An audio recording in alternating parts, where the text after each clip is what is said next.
We're live. Yeah! Revolujah! How we doing, everybody? I'm stoked to be joined by none other than the lovely Miss Camo Youngblood, as well as my buddy Tom Garland. Bear just walked in.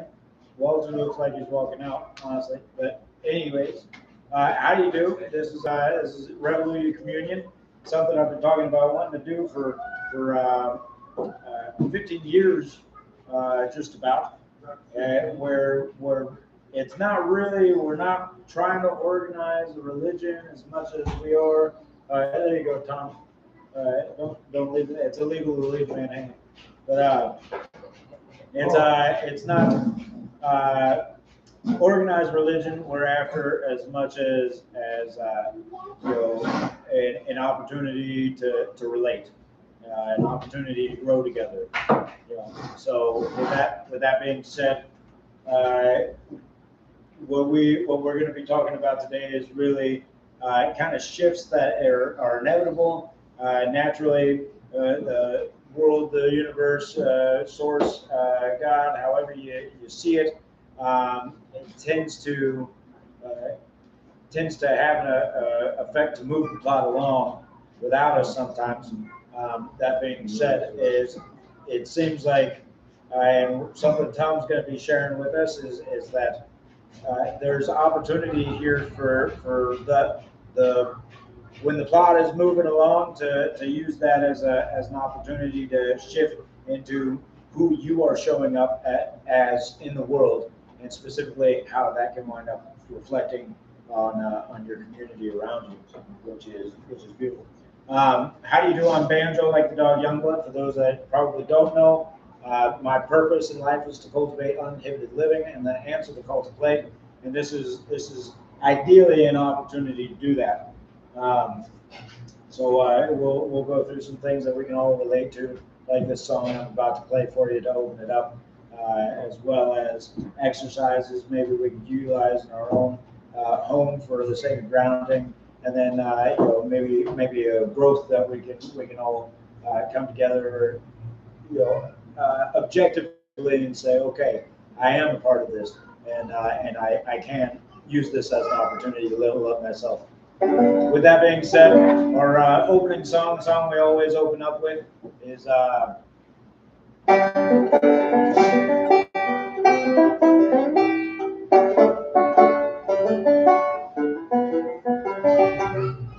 bottles of beer on the wall, 99 bottles of beer. I take one down, pass it around. 99 bottles of beer on the wall, 98 bottles of beer on the wall, 98 bottles of beer.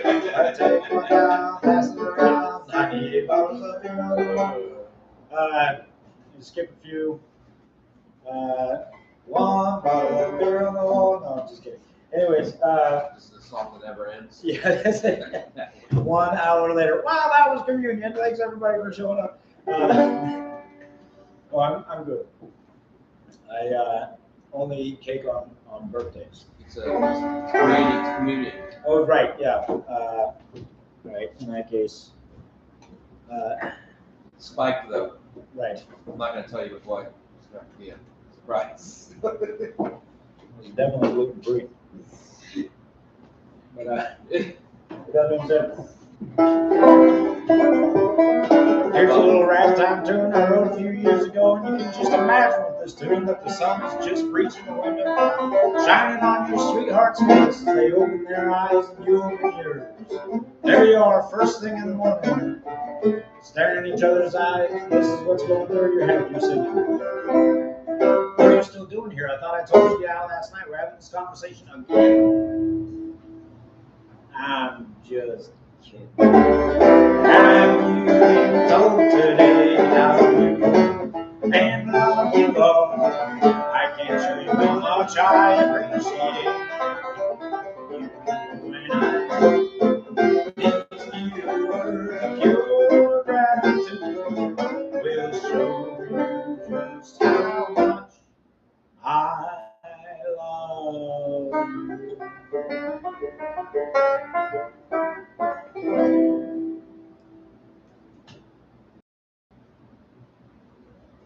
Ladies and gentlemen, all around and in betweenies, I want to start us off with a little breathing exercise. This is one that my mom, the late great Doctor of Divinity, taught me and shared with me, knowingly, in hopes that eventually I would also share it with others. Praise Banjo! Revolujah! I love the word. Lord of Banjo, Banjo Youngblood himself. Like a dog. So with this one, we're going to do a breathing exercise. And what we'll wind up doing is we'll start up with we're going to go from your toes to your head. You can imagine starting at your heels. We're going to breathe in, a deep breath in. It's going to come up the back of your legs. It's going to cross over at your perineum or your gooch or your grundle, your tank, whatever you say. So we're going to cross over and then go up the front of your body up to the top of your head, and then it's going to go back down as you exhale.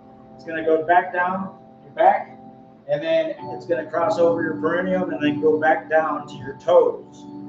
The next time we do it, take a breath, there's going to be 3 breaths. The next time we take a breath, we're going to go up from about 10 feet below us. Coming on up the back of our legs, it's going to cross over at your perineum, go on up to to 10 feet above you. It's going to cross over, it's going to come down your back, and it's going to cross at your perineum and go down the front of your legs to your toes, and then 10 feet below. Now the last one we do is going to be all the way from the Earth's core, and it's going to come up the back of your legs, cross over at your perineum, go all the way up to the sun, and a deep breath in, and then on your exhale, it's going to come back down. It's going to go down your back, across your perineum, and down the front of your legs, all the way down to the core of the earth. If you join me for a moment, starting with a deep breath in at your heels.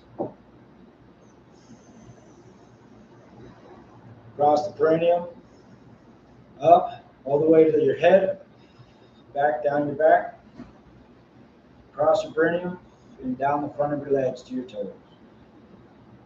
Breathe out all the air. All right, coming up from 10 feet below, across the perineum, up your front, 10 feet above, come back down your back. Across your perineum, down your toes and 10 feet down. One more, lifting all the way from the earth's core. Across your perineum, all the way in, all the way to the sun. And down your back, across your perineum, down the front of your legs, all the way to the earth's core.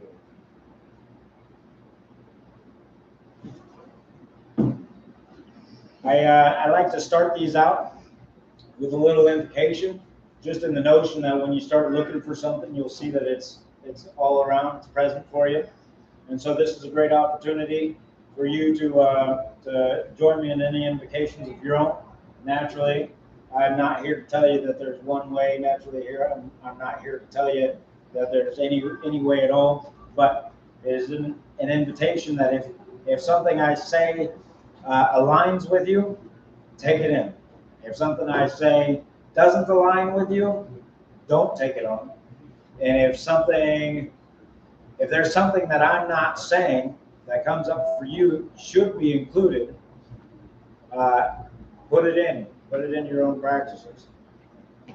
With that being said, I want to first and foremost call in our highest versions of ourselves and into our absolute best possible outcome timeline, and that best version of ourselves, the person that we love ourselves to be, and are experiencing more and more, and wanting to call that person in. It was a good time to think, that person that I want to be, how do they respond to situations that I'm going to be in, and be able to take that on as this is who I am, this is who I called in. Secondly, I want to invoke someone near and dear to me, a dead loved one, and this is a great time for you if you have any dead loved ones you want to encourage to be part. But this is my mother, the late great Doctor of Divinity, Reverend Charlotte Taylor, also known as Mumsy by the Revoluias, the overlying Deva of the Revolujahs and the Medicine Show Revival. She was our sound healer, and is still doing work for us on the other sides. Thank you for being present. And then I also want to call in our golden threads. Our golden threads are those who we make the biggest impact on, and those that make the biggest impact on us. We call those people into our field to see that we're able to co-create something together that's bigger and better than all of us, or any of us, anyways. And then last and certainly not least, if there's any angels, allies, loved ones on the other side that have our best interest in mind, we want to call them forward, calling in our best timeline that they can influence that, and over highest timeline, best timeline. Honestly, I'm looking forward to being a break dancer and a tap dancer. Well. Are you here for communion? Sweet. It's Ken Jones. Nice. Yeah. Welcome. Thank you for being here. We just got done with some invocations of our golden threads. Golden threads being the people that impact us the best, and we impact the best. The people that can get the most out of our presence, and vice versa. My mom was the one who introduced the idea of golden threads to me. She would argue that the reason why Camel and I met was because she was praying for our golden threads to intertwine when I was broke down with Jethro on the side of the freeway. All right. So the idea today to take into consideration is how do we show up for our family? How do we show up to our community? And something that I like to take into consideration often. I often think about purpose. Being a driver or a motivator for a lot of people, and how people show up in regards to how much intent is in it. If I didn't mention it before, I am Banjo, like the dog Youngblood, and I have a purpose to cultivate uninhibited living and answer the call to play. And so in that regard, I think about how do I show up in life. Well, if I want to cultivate uninhibited living, I have to be somebody, a personality who cultivates or has the capacity to cultivate anything. And so being an entertainer feels very natural in this regard, that I can be exuberant or impactful with my words to some extent that it draws people in, and then we get to do that cultivation. Now, when we talk about uninhibited living, I like the idea of taking into consideration anybody in life that we admire who has had a big impact on us. If you have anybody in mind, feel free to shout them out to me. But I like to think about people like Robin Williams or Bob Marley, or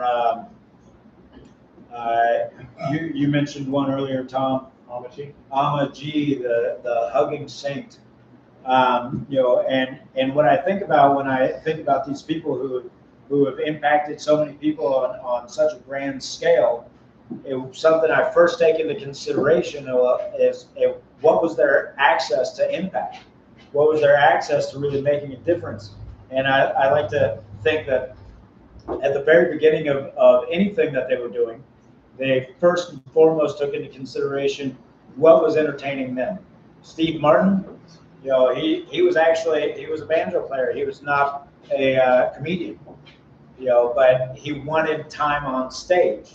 So in his opportunity to get on time on stage, right? Time on stage was his motivator. That was what was going to entertain him.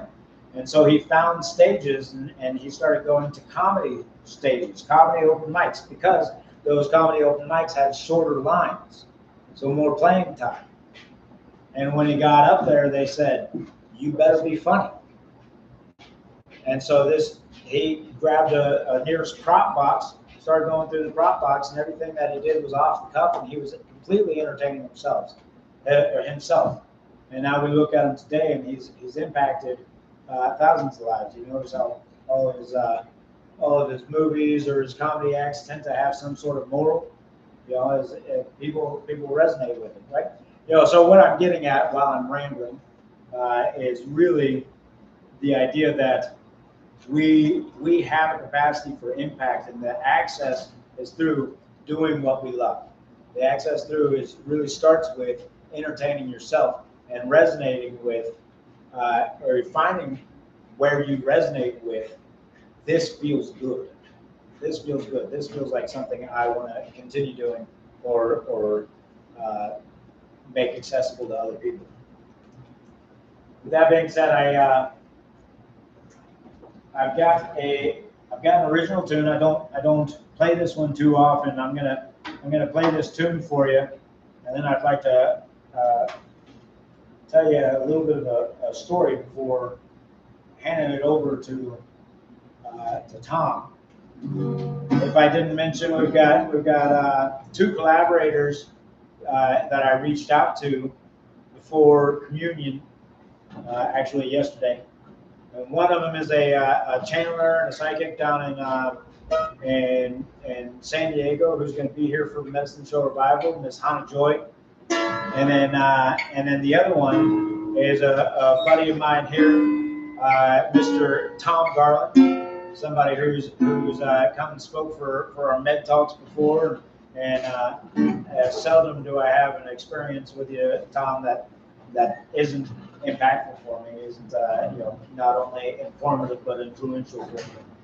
So that I want you to know, really, truly, how much it means that it would resonate in the slightest to collaborate with me on this. I appreciate it. With that, this is a tune I wrote a few years ago, and it's not one that I fully memorized. I haven't given it the attention that it needs, but the impact is all the same. So if you turn your hymns to page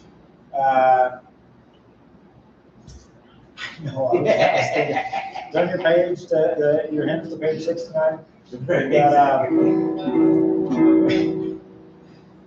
These times, they've not been easy. I'm confused, to say the least. I'm scared of what's to come. Every day, I'm losing peace. I'm looking for firm ground, a bridge to what is real. Some hope that we are not lost, of compassion, humanity, and I can see they've not been easy. I'm confused, to say the least, but I can adapt when I see goodwill, and I will maintain a space of peace. As the ground begins to harden, I see bridges for what is real. I share hope that we are not lost, of compassion, humanity, and at times it won't be easy. This is new, to say the least. I will reward when I see goodwill, and I will serve those seeking peace. In shallow waters, I see my neighbors. They are my bridge for what is real. Together we are servants to compassion, humanity, and say, honey. Would you grab me some water?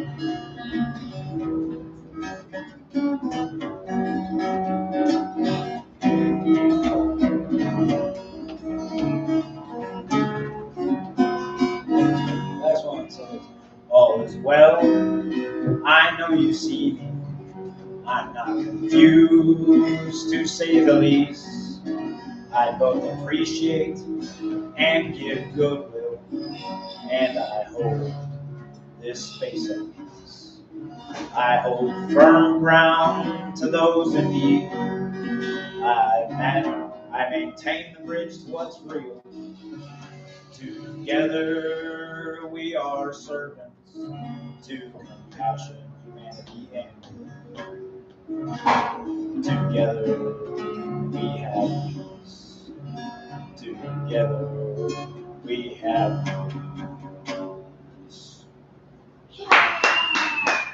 Let go! Poison! I would have been louder had I had some water for you. Revolujah. Was that on purpose? Huh? It's The notes you just played on the piano? yeah. They sound good together.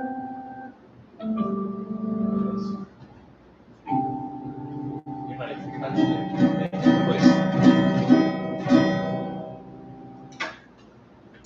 Ladies and gentlemen, all around and in betweens, I'm reminded of an old tale. Maybe you've heard of it. Once upon a time, there's an old man.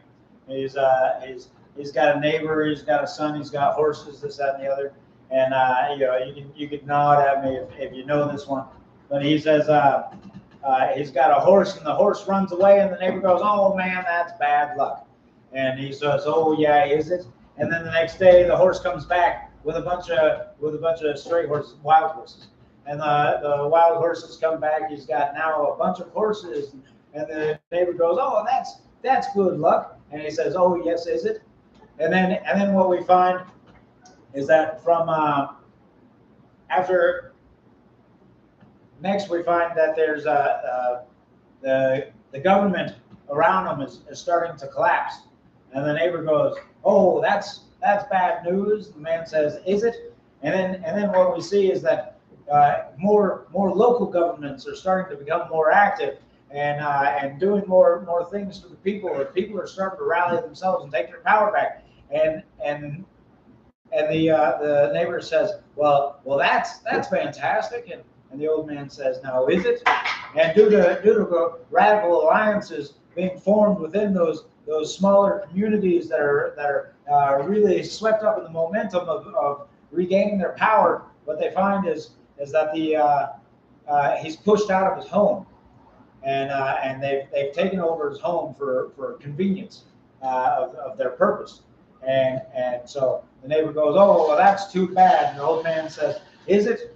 And so the neighbor seeing his old neighbor in ways that he didn't really appreciate, he decides to open up his hospitality and says, "Come on in, why don't you have dinner with me?" And over dinner, they start talking, and in their conversation, they realize, oh, we've actually got quite a bit in common. In fact, our core values are really consistent amongst each other. And so what they wind up doing is they start holding functions that bring the community together. And the old man says, or the new land mate who's asked the neighbor to move in, he says, "Well, that's fantastic." And the old man says, "We are but a microcosm."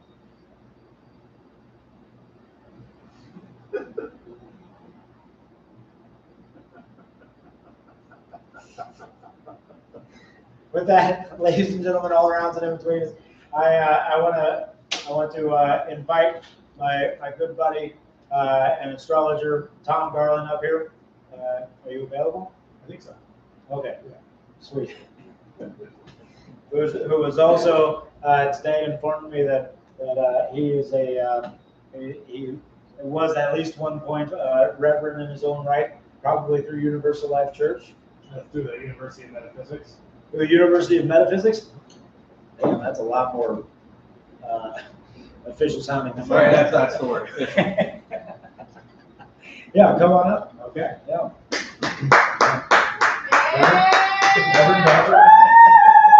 A resident astrologist.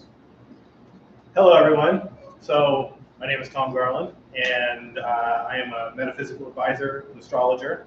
If you didn't know, been doing this for a long time, and so I'm glad that Banjo invited me up here to align with his message of the day, and which has a lot to do with community and making sure that we are expressing what's within us, but at the same time connecting with others.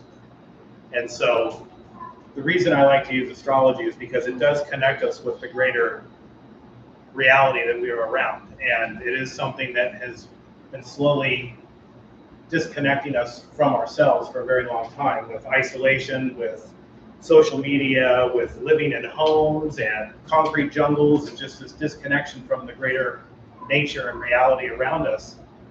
Astrology allows us to connect to that macrocosm, which is a reflection of the microcosm. And so, as above, so below, as the ancients would say, in all different cultures. And so, astrology is a language that allows us to interpret that. And my purpose here is to connect the larger cycles of what the macrocosm tells us and how these changes that we've been going through this year and moving up to this year. This is a big year of transformation. We've all been going through something. And if it's not huge and significant to us, it's probably huge and significant to the others in our lives. And so, as we've moved into this year, there is sort of choppy seas, a storm in place and a storm in effect. But at the same time, as we move down into the weeks and the days that we live in, there are little microclimates in those larger cycles that we can at least be cognizant of, so that we can feel like we're not just going through a forest and just seeing the trees. We can rise above and be in the forest, see the forest for the trees. Now, the last couple of weeks or so, actually the last 21 days, we've had planet Mercury that's been retrograde.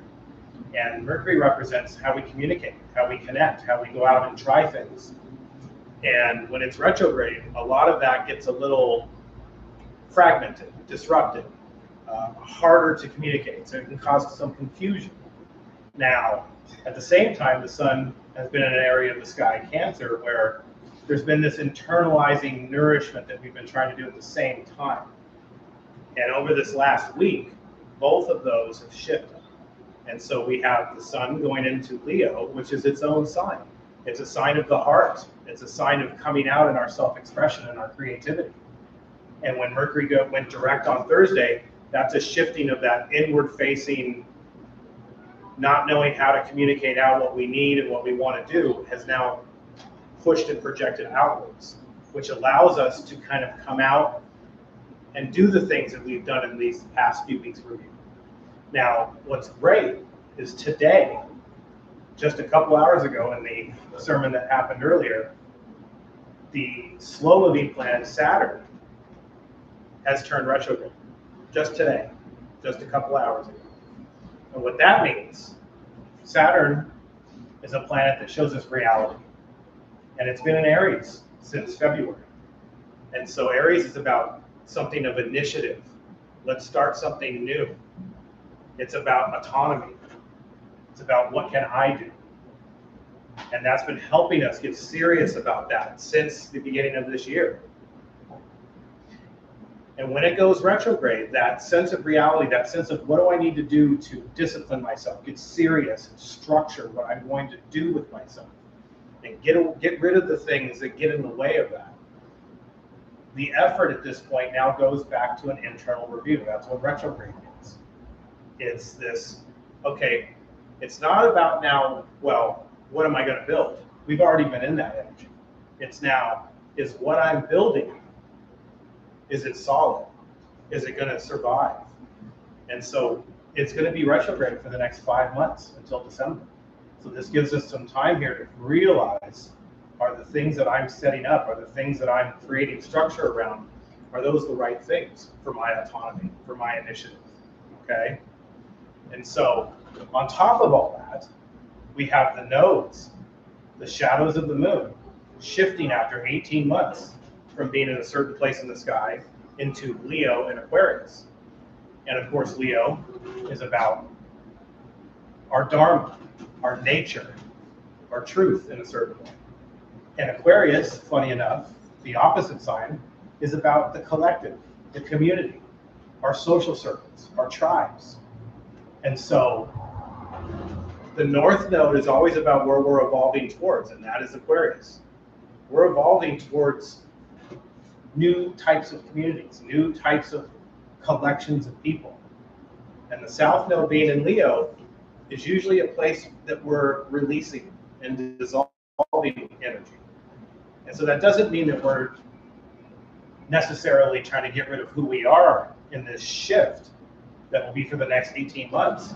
It will be more of a, how do I show up in my community and in my collective as myself so that it doesn't dissolve so much, that we don't lose ourselves in the group, right? Now, as we go into next week, Wednesday is going to be a pretty powerful day. It's a full moon. And on the same day as the full moon, it just so happens that, well, when you have a full moon, you have the sun opposite the moon, and the sun's in Leo. Well, on that day, Jupiter, which takes a year to go around the sun, will be exactly in the same place as the sun. It's called Cazimi, and it's the most powerful place for a planet to be. It's like the sun's energy, our inspiration, our soul, takes on the resonance quality of that planet. And Jupiter's about expansiveness. It's about faith and optimism, right? It's about our higher purpose and higher meaning, and that's going to get activated. And we're already feeling that coming in, right? Jupiter's slow, so this is a slow movement to exactness on a full moon, a culmination of energy. Full moons are always a culmination and a release. And so the question that we had said earlier is, what am I releasing? What am I building right now that can hold on solid ground? And if there's anything that gets in the way of that, and there's an opposition to Pluto with this full moon. And Pluto's about our power dynamics, our ego, things that might get in the way, that when you're trying to join a group, and the moon's right there with Pluto, and that reflection of how we see ourselves in the world, we want to make sure that if there is any resistance that comes up, that we can see that clearly. And Saturn will help us let it go. Saturn will help us let go of these attachments to, I have to be a certain way, or I don't want to lose myself, so therefore I need to stand in integrity, but not in ego survival mode. And so that's kind of the energy that we're going to be coming into over this next week. And it kind of very much aligns with this larger cycle of how do we build these great communities? How do we stay out of isolation and come together and work on dissolving the old traditional systems of structure that are all around us on an existing collective level that we've been watching dissolve. We've been watching the crack show up in these institutions and structures around us that we've had around us for decades. And these new communities that are coming out of this are our responsibility. But the first thing that we have to do, just like the flight attendant on an airplane, we've got to put the oxygen mask on ourselves first before our loved ones.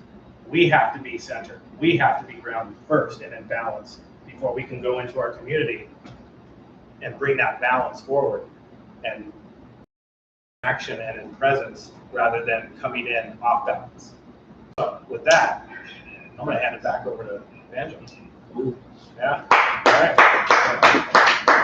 Thank you. Yeah, for sure.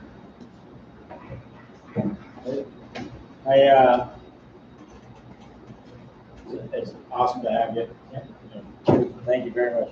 I want to bring to light what Miss Hana had to share, which I feel like is incredibly,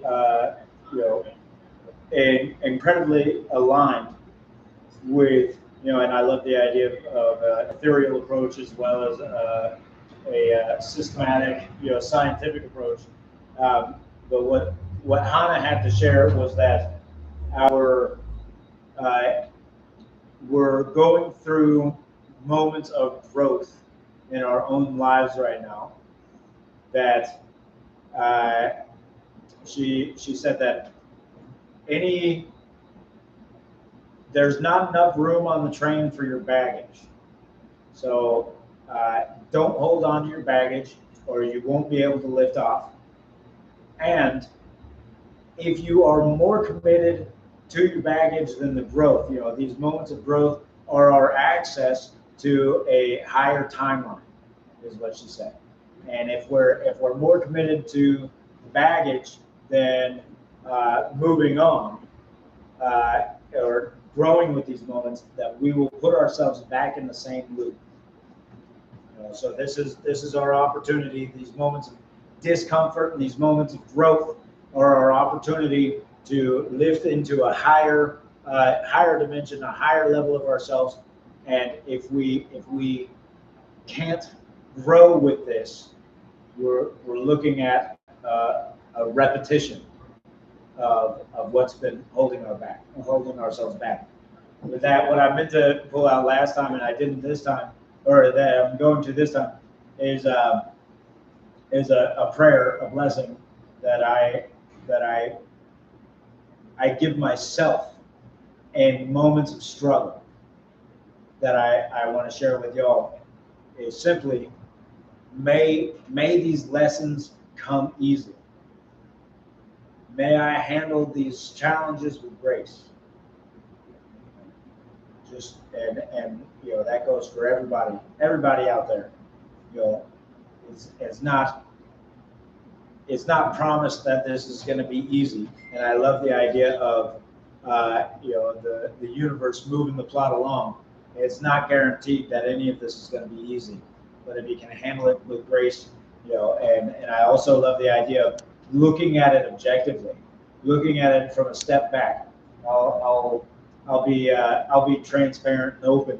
Once upon a time, I went out into the woods. I thought this was my opportunity to be a man, right? My wife prepared me all these amazing snacks. I was going to go out in the woods for 3 days. I was going to do a 14-mile hike. I was going to hike all the way down to this meadow. I was going to turn around, hike all the way back. I'm an old hobo. I thought I could do this.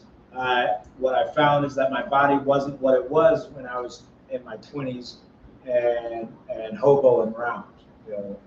And so as I went down the path, I probably only got about 3 miles before my hip really started hurting super bad.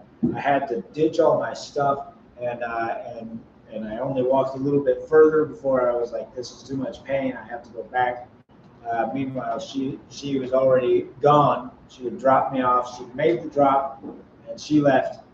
And so by nightfall, I had decided I was going to camp where I was. The next morning, I was going to load everything up and go back to the trailhead and cancel the hike.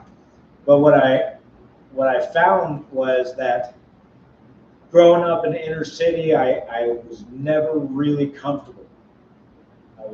Not that I was never really comfortable, but I was never really comfortable out in the wilderness. This is not somewhere where I found my safe zone. I felt like every time I stopped and cooked a meal, I was seasoning myself, and I felt like I was being watched the entire time. So I get to my 3rd day of being out in the wilderness, and I admittedly I chose to ingest something I may not have found there, and I found myself in a elevated state. And being that I was uncomfortable in that state, I had really fallen into a state of psychosis, and I was scared. I did not know what was going to happen to me. And so being all alone out in the woods and coming up, I was realizing that I was losing my mind And I was realizing when I noticed that in 30 seconds I had come up with 30 irrational things that were happening around me and 30 irrational solutions, that I was spiraling. And and it didn't help that I thought the mountain that I was on fire. And so it was like I was freaking out, and there was like chainsaws and choppers going off, and it was getting louder and louder. And I realized in this moment the solution that I came up with, realizing that I couldn't just go hiking down the woods, that somebody knew where I was, and if I was actually in danger, somebody would come for me. But what I had to do was sit there with myself. And what helped me was when I started journaling, as though I were a scientist, observing myself, as though I was in the petri dish. And I want you, what I got from this is, well, I'll go on for a moment. What I wound up doing is I set a 10-minute timer on my phone, and I decided I was going to sit still and not move from that timer, or move from that spot until the 10 minutes was up. And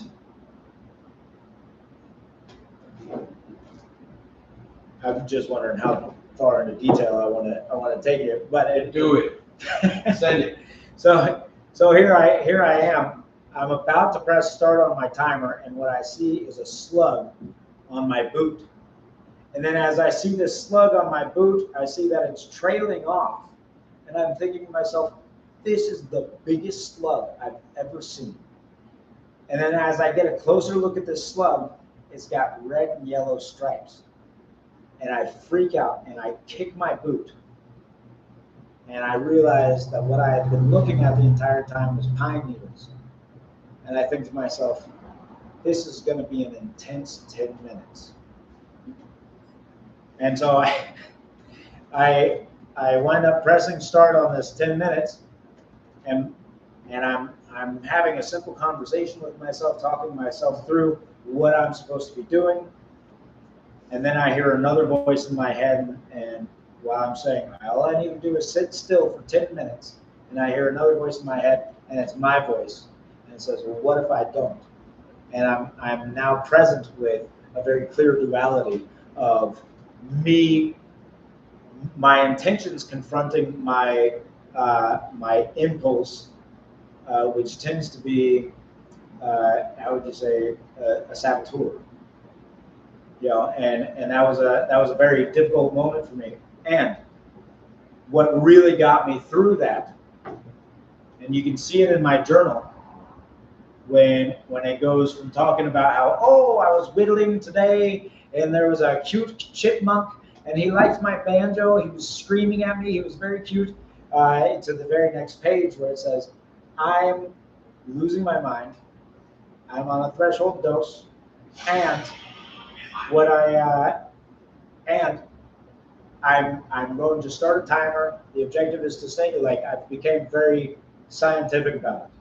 I am observing myself in this state of being crazy. And it was helpful for me to take a step back, as though I wasn't actually being the one affected, that I was watching the one being affected. And so what I want to share with you is that this is undoubtedly going to be difficult times for a lot of us. There's a lot of growth in the air, in the stars, in the ether, that we're getting ready for. And it might help you to objectively look at it, especially from that perspective of, who am I trying to be?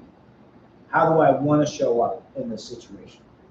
My buddy Trevor Yarish down the way, he did a Med Talks course at the last Medicine Show Revival, and that was one of the contributions he brought to it. He says he stops at every door before he walks in. He's gotten faster at it, but it used to take 30 seconds to a minute to stop at the door and think about, who is in there, who am I impacting, and who am I to them? How am I going to show up? And so this is essentially the idea that I want to share with you is that, objectively speaking, throughout your growth, is a great opportunity to take into consideration who am I, how do I want to show up for this community.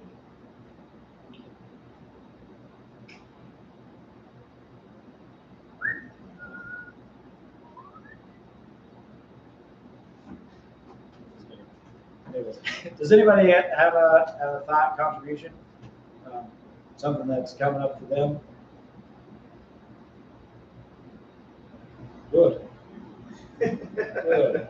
Just the way I like it. Silence.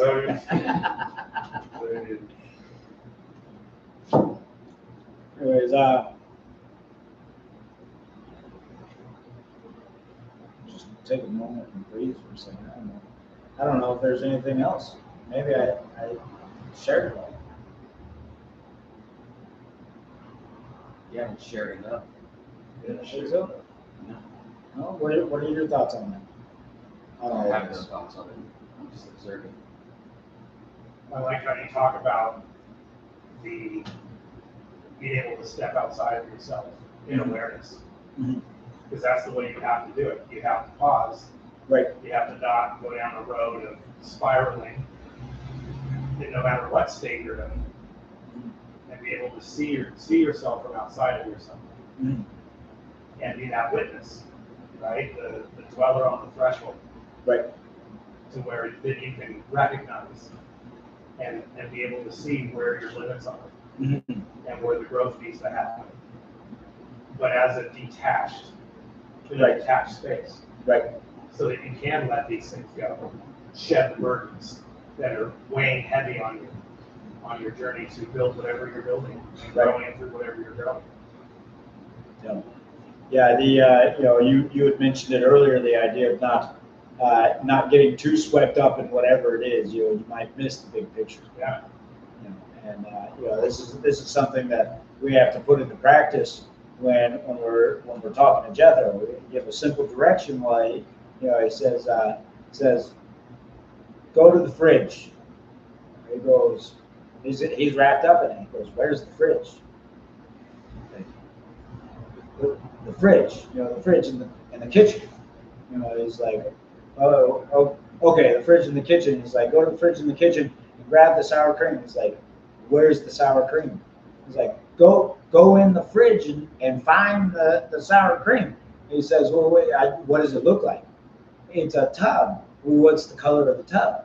And these are all things that if you just get into it without getting wrapped up or lost in the details of what's going on, you're going to find it. You're going to use the context skills. Okay, well, this is the dairy section. I'll go to the dairy section for the sour cream. I can read the labels. It doesn't matter when my dad's spelling out to me, 200 feet away from here. Just go there and figure it out, right? But anyways, that, I digress, rambling on a little bit about the idea of not getting lost up in the details of what's going on, but being present to, whatever's there for you, objectively, anyways. There you go. There you have it. Show's over.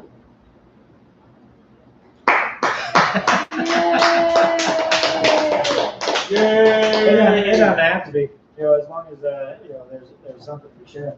But Brother Banjo, lead us out in prayer. Ladies and gentlemen, all arounds and in betweenies.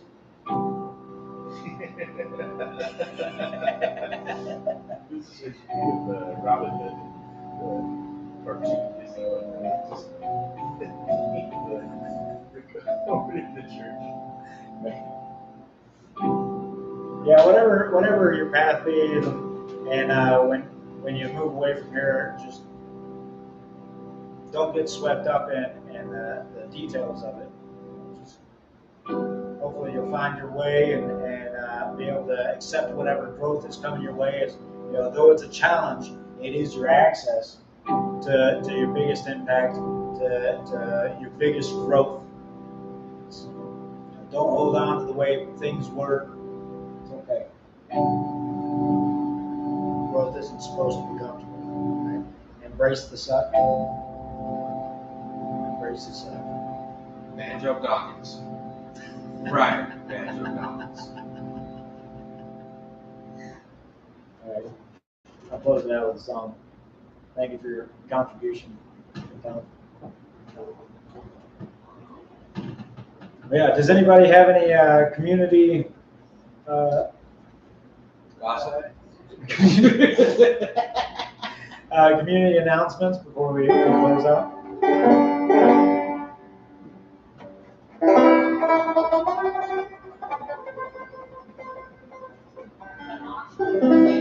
Thank you, thank you.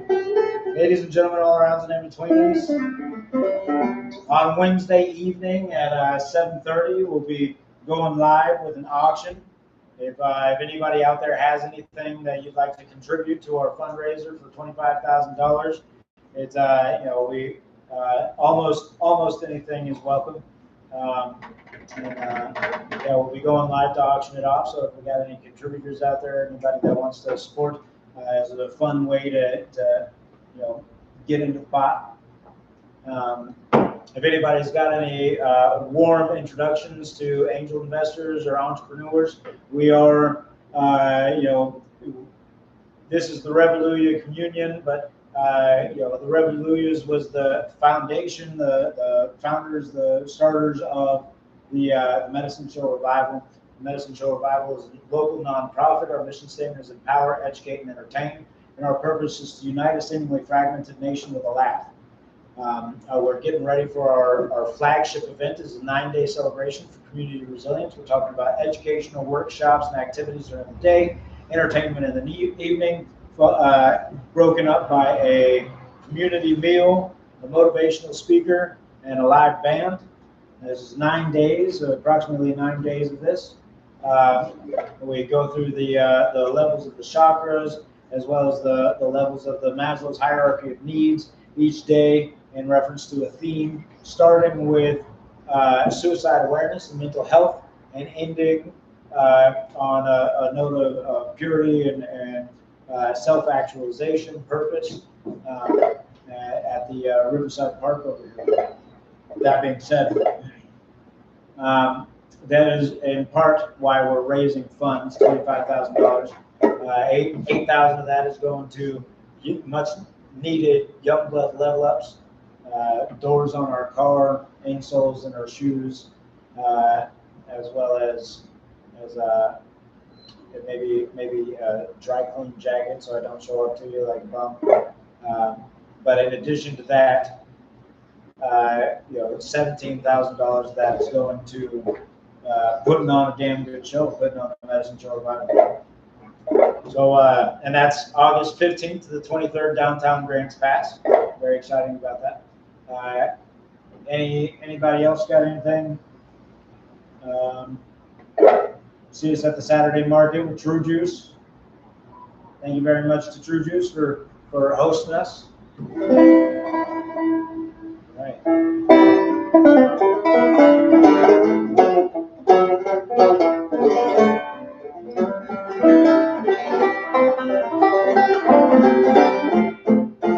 There you are, first thing in the morning, staring in each other's eyes, and this is what's going through your head. Have you been told today how beautiful and lovely you are? I can't show you how much I appreciate you, and I hope these few words of pure gratitude will show just how much I love you.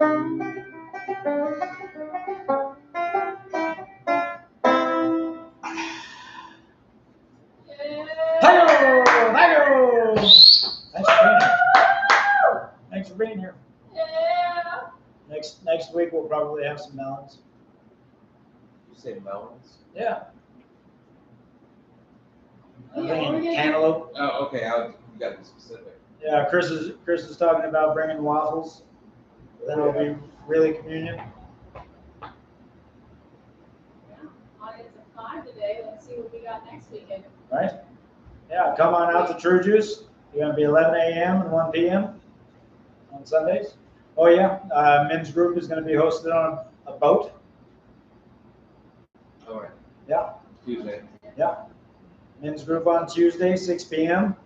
Reach out for details, and tomorrow we'll know exactly where we're dropping in. Have you meet us there. That being said, thank you all so much. Yippee-ki-yay. Revolujah!